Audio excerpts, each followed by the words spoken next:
네, 여러분 안녕하십니까? 국민의힘 외교안보 특별위원회 위원장 박진입니다.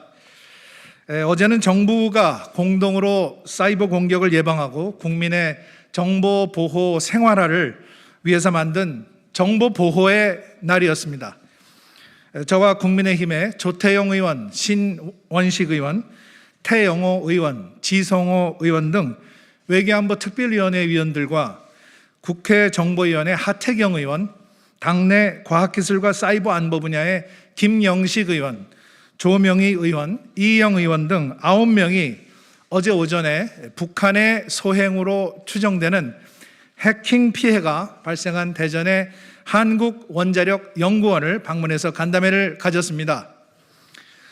저희가 방문한 한국원자력연구원은 원자로 연구시설, 핵연료시설, 방사선 연구시설 등을 보유한 국가 첨단 연구단지로서 가급 국가보안시설입니다.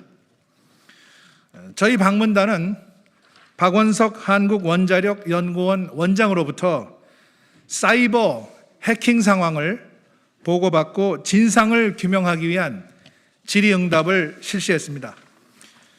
한국원자력연구원의 보고에 따르면 이번 해킹과 관련해서 현재 연구원의 역량으로는 어느 곳에 얼마나 접속했는지 정확히 파악하는 데 한계가 있고 국정원이 관련 자료를 분석하고 있고 아직까지 최종 조사 결과는 공유되지 않은 상황이라고 합니다. 저희 방문단이 파악한 바에 의하면 1차적인 해킹의 원인은 한국원자력연구원의 사이버 보안 시스템에 구멍이 뚫려 있다는 것입니다. 다음은 이영 의원께서 이어서 발표해 주시겠습니다. 한국원자력연구원은 일단 발생한 해킹이 주요 기술 내용이 포함된 시스템이 아니라 행정 업무와 관련된 시스템에 접근한 것으로 인지하고 있다라고 얘기를 했습니다. 그러나 해커들이 해킹 후에 행위 기록을 지운다는 점을 감안한다면 현재 파악된 것 이상으로 정보가 누출될 가능성을 배제할 수 없습니다. 아울러 이번 해킹 이전에 사용하고 있는 VPN이라는 장비의 취약점에 관해서 보안 조치할 것을 권고했음에도 불구하고 암호 변경 등 적극적으로 대처하지 않았던 것이 이번 사고의 가장 큰 원인이었습니다.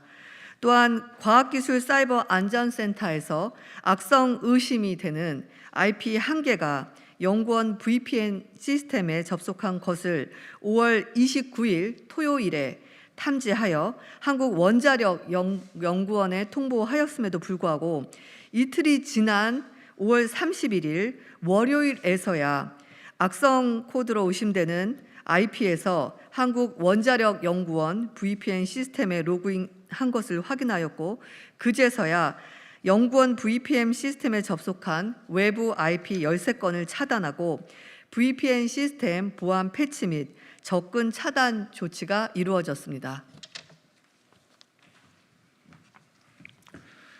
국민의힘 방문단은 사이버 침해를 파악했음에도 불구하고 뒤늦게 대응 조치가 이루어진 것에 대해 문제를 제기했고 상시 대응 체제를 갖추지 못한 근무 형태와 관련성은 없지만 점검할 필요성을 제기하였습니다. 한국원자력연구원의 답변에 따르면 해킹 사건이 발생했음에도 불구하고 연구원들은 아직도 재택근무를 실시하고 있고 외부에서 인증을 거치면 내부망으로 접속할 수 있는 시스템을 유지하고 있다고 합니다. 이 부분에 대해서도 재발 방지를 위한 대책이 시급하다고 판단됩니다.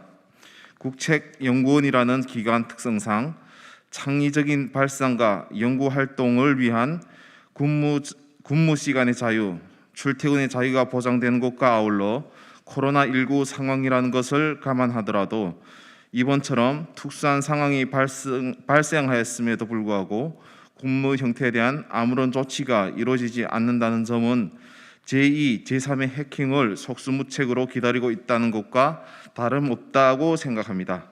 더 놀라운 것은 사건 발생 한 달 반이 넘는 동안 아직도 누가 언제 어떻게 어떤 비밀 자료를 빼갔는지 명확히 규명이 되지 않고 있다는 사실입니다.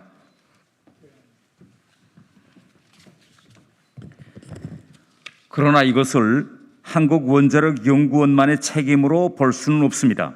이런 국가적 차원의 해킹에 대해서는 국가사이버안보정책을 수립 시행하는 국가정보원이 철저한 대책을 마련해야 할 것입니다. 그리고 한국원자력연구원을 소관하는 과학기술정보통신부도 구체적인 대책 마련에 나서야 할 것입니다.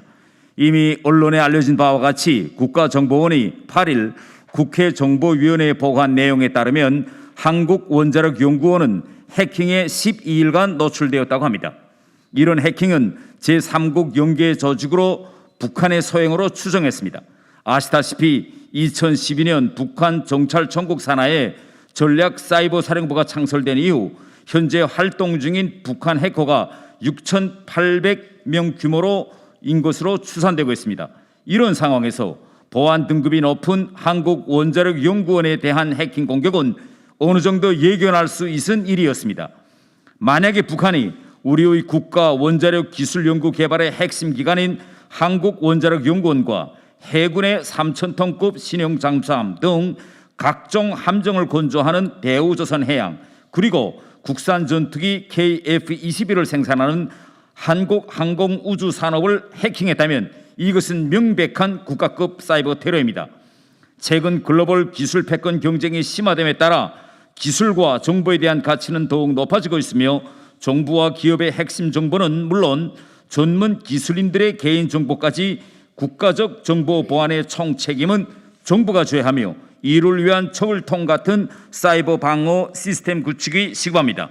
북한은 인터넷이 없어 외부 세계에서 중요 기관들에 대한 접근이 불가능한 구조임에도 불구하고 내부망과 외부망을 철저히 연결시키지 못하게 하고 있습니다. 핵, 미사일 등과 같은 최고의 기밀을 다루는 기관들은 물론 외무성에서도 직원들이 개인 노트북이나 태블릿을 가지고 기관으로 출입할 수 없습니다. 핸드폰의 경우 출근하여 국 단위로 핸드폰 보관함에 보관하게 합니다. 업무를 보는 사무실에서 개인 노트북이나 태블릿은 물론 핸드폰은 철저히 금지되어 있습니다. 그러나 우리의 경우 중요 기관들에서조차 직원들이 개인 노트북, 태블릿, USB를 휴대하고 출입할 수 있습니다. 앞으로 코로나 팬데믹이 장기화될수록 재택근무와 재량 근무는 늘어날 것입니다. 이런 상황에서 국가의 중요한 기밀을 다루는 부서들에서 지금처럼 재택근무, 원격근무를 허용할지 여부는 정부가 심각히 검토해야 됩니다. 코로나로 인한 재택근무, 원격근무가 앞으로 늘어나는 것이 북한에게는 우리 중요한 기밀을 빼내갈 수 있는 절호의 기회가 될 수 있습니다. 이제라도 정부의 특단의 조치가 필요합니다. 이에 국민의힘 외교안보특위와 과학기술 사이버 분야의 의원들은 다음과 같은 대책을 제안하고자 합니다. 첫째, 한국원자력연구원을 비롯한 국가 핵심 연구시설에 대한 북한의 해킹 실태 파악 및 재발 방지 대책에 대한 청문회를 여야 합의로 비공개로 개최할 것을 제안합니다. 둘째, 국가정보보안 인력 양성과 근로 환경 개선을 위한 국가적 시스템 구축을 위한 특별 예산을 확보하여 일선 정보보안 실무자들이 최적의 환경에서 최상의 정보보안과 해킹 방지 역량을 발휘할 수 있도록 하겠습니다. 셋째, 저희 국민의힘 조태영 의원이 지난해 6월 30일 1호 법안으로 대표 발의한 사이버 안보 기본 법안을 최대한 빠른 시일 내에 국회에서 통과될 수 있도록 정부와 여당에 촉구하는 바입니다.